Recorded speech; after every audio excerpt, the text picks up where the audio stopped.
நேயர்களுக்கு அஸ்ட்ரோ கேஎஸ்ஐங்காரின் பணிவான நமஸ்காரங்கள். வார பலன் 22/7/2024 28/7/2024 வரை உண்டான வாரத்திற்கு மேஷம் முதல் மீனம் வரை என்னென்ன பலன்கள் அப்படின்றத பார்ப்போம். முதல்ல இந்த வாரத்தினுடைய கோல்சாரம் என்ன, இந்த வாரத்தில் வரக்கூடிய விசேஷங்கள் என்னென்ன, இந்த வாரத்தில் எந்தெந்த ராசிக்காரர்களுக்கு சந்திராஷ்டமம், இந்த மூன்றுத்தையும் பார்ப்போம். இந்த வாரத்தினுடைய கோல்சாரம்னு எடுத்தோமேயானால் காலபுருஷ தத்துவத்தின் 2வது ராசியான ரிஷபத்தில் செவ்வாயும் குருவும், கடகத்தில் சூரியன் புதன் சுக்கிரன், கன்னியில் கேது, கும்பத்தில் சனி பகவான், மீனத்தில் ராகு இருக்கிறது விசேஷம். இந்த வாரத்தில் சந்திர பகவான் ஸ்ரவண நட்சத்திரம், அதாவது 22ஆம் தேதி ஸ்ரவண நட்சத்திரத்தில் இருக்கார். அதிலிருந்து பரணி நட்சத்திரம் வரலும் போகிறார். ஸ்ரவண நட்சத்திரம் மகர ராசியில் இருக்குது, பரணி நட்சத்திரம் மேஷ ராசியில். அதனால் மகரம், கும்பம், மீனம், மேஷம் 4 ராசிகள் போகிறார். இந்த வாரத்தில் வர்ற விசேஷ நாட்கள் அப்படின்னு பார்க்கும்போது 22ஆம் தேதி ஸ்ரவண விரதம் வைணவர்களுக்கு மிகவும் ஏற்றமானது. அதாவது அந்த காலகட்டத்தில் எதுவும், அதாவது உபவாசம் இருக்கிறது விசேஷம், எதுவும் சாப்பிடாமல் இருக்கிறது விசேஷம். அன்றைக்கி சொஜ்ஜி சாப்பிட்றா. நார்மலி வயசானவா, அதாவது உடல் நலம் கருதி அவங்க சொஜ்ஜி இனிப்பு பதார்த்தங்கள் சாப்பிடுவா. காரம், உப்பு, புளிப்பு இது சேர்த்துக்கிறது இல்லை. இது வைணவர்களுக்கு ஒரு மிகவும் விசேஷமான நாள். ஸ்ரவண விரதம். திருவோணம் அப்படின்றது 2 நட்சத்திரங்களுக்கு மட்டும்தான் திருன்ற அடைமொழி உண்டு. ஒன்று திரு ஆதிரை, இன்னொன்று திரு ஓணம். சிறு ஆதிரை சிவபெருமானுக்கு ஒரு பெரிய ஏற்றத்தை கொடுக்கக்கூடிய நட்சத்திரம். திருவோணம் பெருமாளுக்கு உண்டான நட்சத்திரம்னு சொல்லக்கூடியது.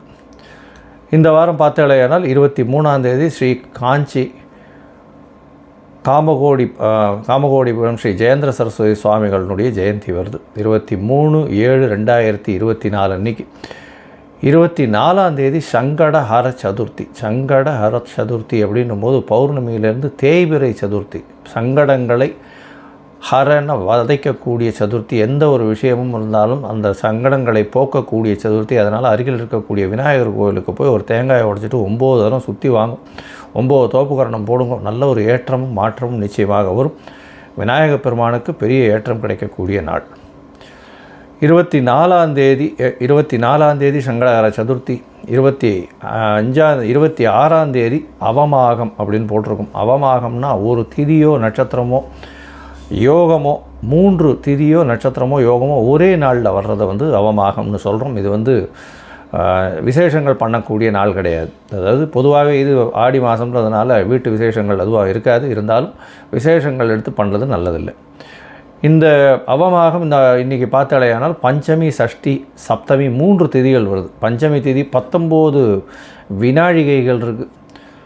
சஷ்டி தீதி பார்த்தோன்னா ஒரு 56-57 நாழிகை இருக்குது. அதாவது இன்றைக்கி நாள் பிறந்ததுலேருந்து 26ஆம் தேதி நாள் பிறந்ததுலேருந்து சூரிய உதயமானதுலேருந்து 19 வினாழிகை பஞ்சமி திதியும், அதிலிருந்து 55 நாழிகை 56 நாழிகை சஷ்டி திதியும், அதற்கு பிறகு சப்தமி திதியும். அதாவது அடுத்த நாள் காலத்தில் பார்த்தோன்னா சப்தமி திதி உதிச்சிரும். 3 திதிகள் வந்ததாக கணக்கு வரும் இந்த நாளில். ஏன்னா நம்மளுக்கு தமிழில் பார்த்தாலேயானால் சூரிய உதயத்திலிருந்து அடுத்த சூரிய உதயத்தை ஒரு நாள் கணக்கு அப்படின்னு நம்ம எடுத்துக்கிறோம். இதன் மூலியமாக அவமாகம் அப்படின்னு சொல்லக்கூடியது நடக்கிறது. இந்த காலகட்டத்தில் எந்த ஒரு புதிய முயற்சிகள் வேண்டாம். அதை தவிர எந்த விசேஷங்களும் செய்யாமல் இருப்பது ரொம்பவும் நல்லது. சரி, 27ஆம் தேதி பார்த்தாலேயானால் வாஸ்து நாள். வாஸ்து புருஷன் கண் விழிக்கும் நாள்னு சொல்லக்கூடியது. அதாவது வருஷத்துக்கே 8 நாள் தான் வாஸ்து புருஷன் கண் விழிப்பார். அந்த காலகட்டத்தில் எந்த தோஷங்களும் கிடையாது. அதாவது திதி, வாரம், நட்சத்திரம், அதாவது அஷ்டமி, நவமி, திதின்றது வாரம்னு சொல்லக்கூடியது. செவ்வாய், வெள்ளி, அந்த செவ்வாய், சனி இந்த மாதிரியான நாட்களும் சரி. நட்சத்திரங்கள்னு சொல்லக்கூடியது எந்த ஒரு நட்சத்திரமாக இருந்தாலும் பெண் நட்சத்திரத்துக்கு நல்லா இல்லை, ஆண் நட்சத்திரத்துக்கு நல்லா இல்லை, இந்த மாதிரியெல்லாம் பார்க்கவே வேண்டாம்.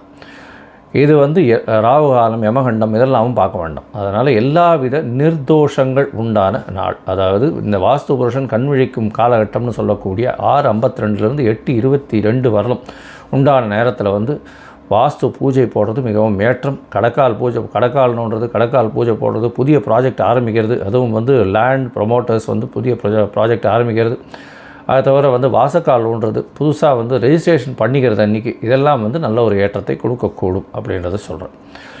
இதில் வந்து இந்த வாஸ்து புருஷன் கண்விழிக்கும் டைமை வந்து 5ஆக பிரிச்சிருக்கா. ஒன்று வாஸ்து புருஷன் கண் விழித்து அவருடைய முகம் கழுவக்கூடிய நேரம், அதற்கு பிறகு குளிக்கக்கூடிய நேரம் ஒரு 18 நிமிஷம், அதற்கு பிறகு வந்து சாமிக்கு பண்ணக்கூடிய பூஜை நேரம் ஒரு 18 நிமிஷம், அதற்கு பிறகு பார்த்தாலேயானால் அவர் வந்து சாப்பிடக்கூடிய நேரம் அது வந்து ஒரு 18, போஜனம் செய்யும் நேரம் ஒரு 18 நிமிஷம், அதற்கு பிறகு தாம்பூலமிடும் நேரம் ஒரு 18 நிமிஷம்.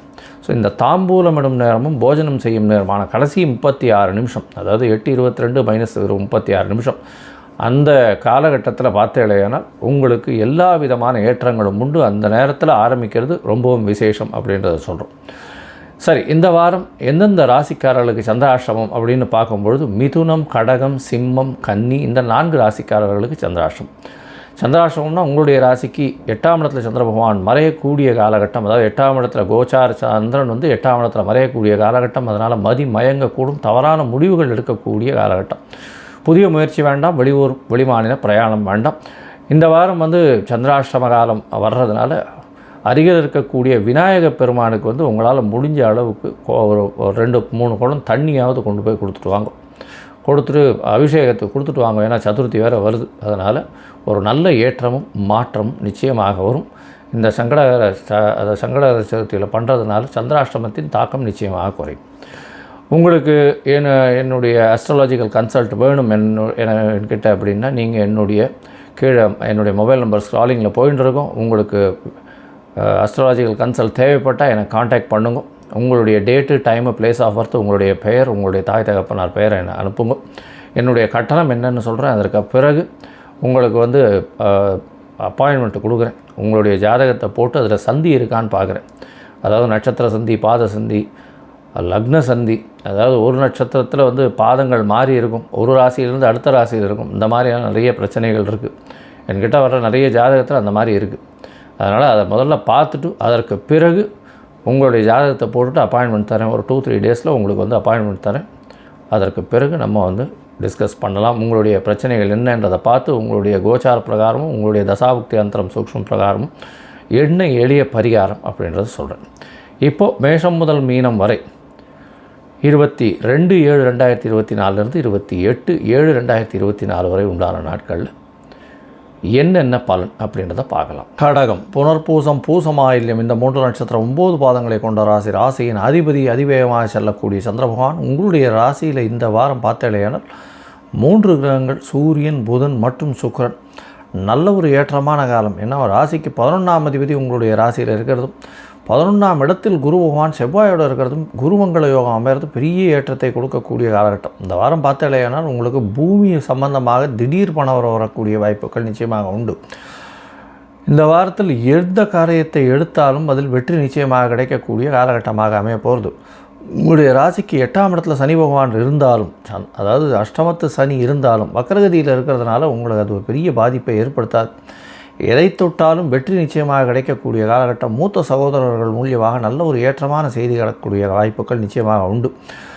இந்த கடகராசிக்காரர்கள் தண்ணீர் சம்பந்தமான தொழில், அதை தவிர வந்து விவசாயம், அந்த எளிதில் அழுகக்கூடிய பொருட்கள் அப்படின்னு சொல்லக்கூடிய காய்கறி, பழங்கள், அதை தவிர கிராசரிஸ் இதெல்லாம் வியாபாரம் பண்ணுறவாளுக்கு பெரிய ஏற்றம்.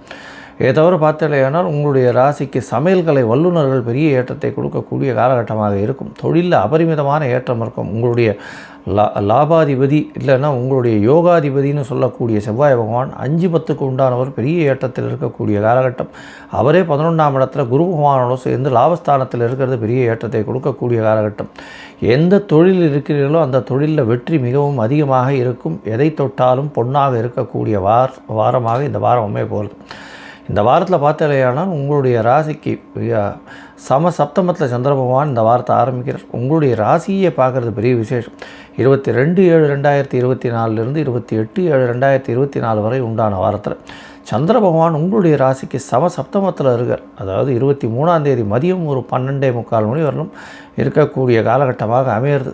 சப்தமத்தில் பௌர்ணமி யோகத்தில் இருக்கக்கூடிய காலகட்டம். சுக்கிரனால் பார்க்கப்படுறதும் உடல் நலத்தில் நல்ல ஒரு ஏற்றம் இருக்கக்கூடிய காலகட்டம். கவலைப்பட தேவையில்லை. தீர்க்கமான சிந்தனை உண்டு. வெற்றிகரமான விஷயங்கள் வரக்கூடிய வாய்ப்புகள் உண்டு. உங்களுடைய ராசிக்கு 8ஆம் இடத்துல சந்திர பகவான் போகிறார் 23ஆம் தேதி மத்தியானத்துலேருந்து 25ஆம் தேதி மாலை ஒரு 3-3:30 மணி வரலும் இருக்கக்கூடிய காலகட்டம். இந்த 25ஆம் தேதி மாலை வரலும் இருக்கிறதுனால நல்ல ஒரு அதாவது புணர்ப்பு யோகம் அமையிறது. சந்திராஷ்டம காலமாக இருக்குது. தேவையற்ற எந்த ஒரு சச்சரவுகள்லையும் மூக்க நுழைக்காதீங்க. அதை தவிர யாருக்கும் ஜாமீன் கையெழுத்து போடாதீங்க, இவர் தெரியும் அப்படின்னு சொல்லிட்டு அது ஒரு பிரச்சனையில் கொண்டு போய் நிச்சயமாக முடியும். வெளியூர் வெளிமாநில பிரயாணம் வேண்டாம். அதை தவிர ஏதாவது சந்திர பகவானுக்கு ஒருவேளை நீங்கள் பண்ண வேண்டிய கட்டாயம் இருந்ததுன்னா சந்திர பகவானுக்கு உண்டான பரிகாரம் பண்ணிவிட்டு பண்ணுங்க. முடிஞ்சதுன்னா உங்களால் ஒரு 1/2 டம்ளர் பசும்பால் அருகில் இருக்க கோவிலில் கொடுத்துட்டு போகிறதன் மூலியமாக சந்திராஷ்டமத்தின் தாக்கம் குறையும்.